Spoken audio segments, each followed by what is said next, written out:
Good morning, 5B. Today we're going to be doing language.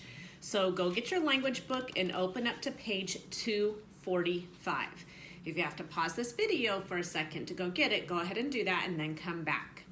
All right, when we first started this unit, we talked about the best words. For example, if I gave you the word fruit, Granny Smith, or apple, if you wanted to use the best word, you would choose Granny Smith because an apple is a fruit, but there's a whole bunch of different types of apples, and Granny Smith is specific, okay? And if you're like me, you like a certain type of apple, you know, just like any old apple.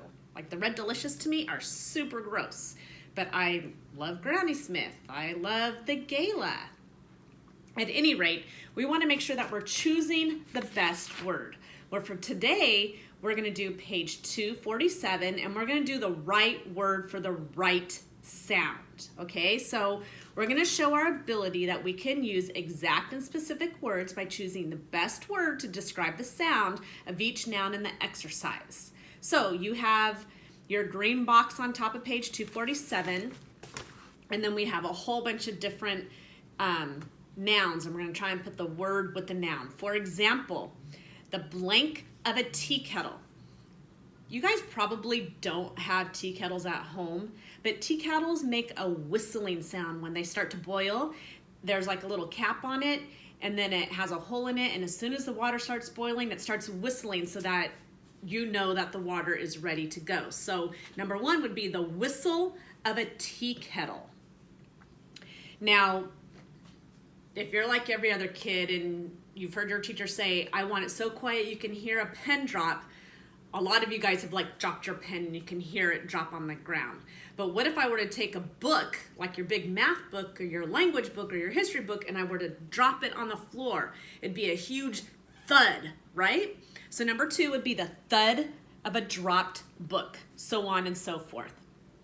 So here's the thing. There are going to be some that you do not know because they're weird, and it could be one word can go with a lot. So do process of elimination. We talk about this when we take tests.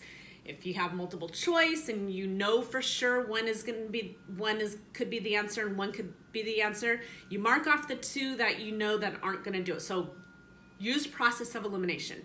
Do 1 through 20. Do the ones you know first and cross out. Don't scratch out and make your paper super messy in case you have to go back and erase. But do the ones you know first and then come back and try and fit in. And guess what? You don't have to do this assignment alone.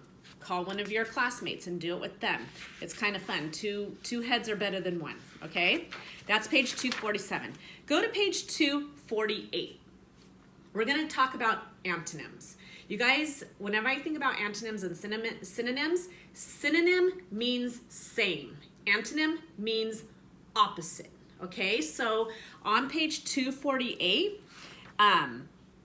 it says, check the size of your vocabulary by seeing if you can match the words on the left with an antonym. Write your words on the lines. For example, the opposite of polite is rude. The opposite of quick is slow, so on and so forth. This one will probably be super easy for you, but again, do process of elimination. Do the ones you know first and then come back and finish it. All right, that's all we have for today for language. I know you guys are gonna kill it. Have a blessed day. I love and miss you.